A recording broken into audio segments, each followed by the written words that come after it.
पापा, आपने कहा था जिससे शादी करनी हो बता देना, तो इनसे मिलो। ये रुस्तम है और ये दक्ष। अच्छा अच्छा, तो ये दोनों हैं? हाँ पापा, ये रुस्तम है जो मेरा बचपन से दोस्त है, और ये दक्ष जिसके साथ मैं ऑफिस में काम करती हूँ, और ये भी मेरा बहुत अच्छा दोस्त है। मुझे दोनों ने ही प्रपोज किया है शादी के लिए, और जैसा कि आपको पता है कि शादी का डिसीजन लाइफ लॉन्ग डिसीजन होता है, तो मुझे समझ में नहीं आ रहा कि मैं किससे शादी करूँ। आप इसमें मेरी थोड़ी हेल्प कर सकते हो?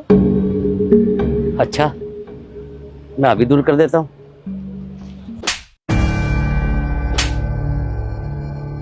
पापा, ये क्या किया आपने?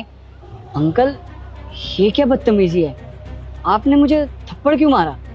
अगर मेरी कोई गलती है तो मुझे बताओ, लेकिन ऐसे बेवजह मुझ पे हाथ नहीं उठाना चाहिए था।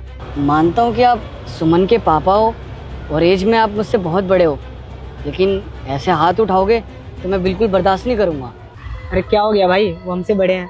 अगर उन्होंने हमें थप्पड़ मारा है तो हमारी कोई गलती रही होगी।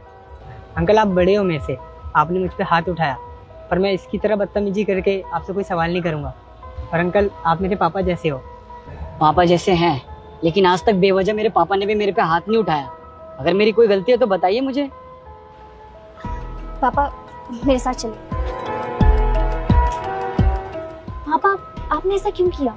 बेटा, तुझे भी लग रहा होगा कि पापा ने ऐसा क्यों किया। मैं इन दोनों को आपसे मिलवाने लेके आई थी, और आपने इन दोनों पे ही हाथ उठा दिया।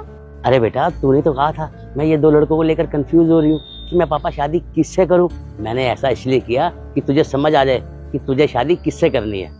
अच्छा, अब समझी मैं। इसका मतलब दक्ष मेरे लिए सही है। वो कैसे? जैसे ही आपने दक्ष को थप्पड़ मारा तो उसने आपसे कोई बदतमीजी नहीं की। उसने ये जवाब दिया कि आप मुझसे बड़े हैं, आप मुझ पे हाथ उठा सकते हैं।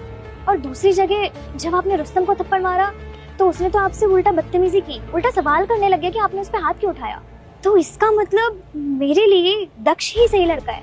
नहीं, तुम गलत हो। कैसे?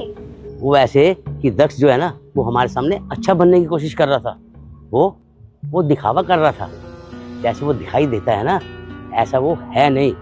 तुमने देखा नहीं कैसे वो कह रहा था कि आप मेरे पापा की तरह हो, आप मुझे एक थप्पड़ और मार लोगे तब भी कोई बात नहीं। और दूसरी तरफ जब मैंने रुस्तम को थप्पड़ मारा, उसने अपना नेचुरल रिएक्शन दिया। ना ही कोई अच्छा बनने की कोशिश की और ना ही कोई दिखावा किया।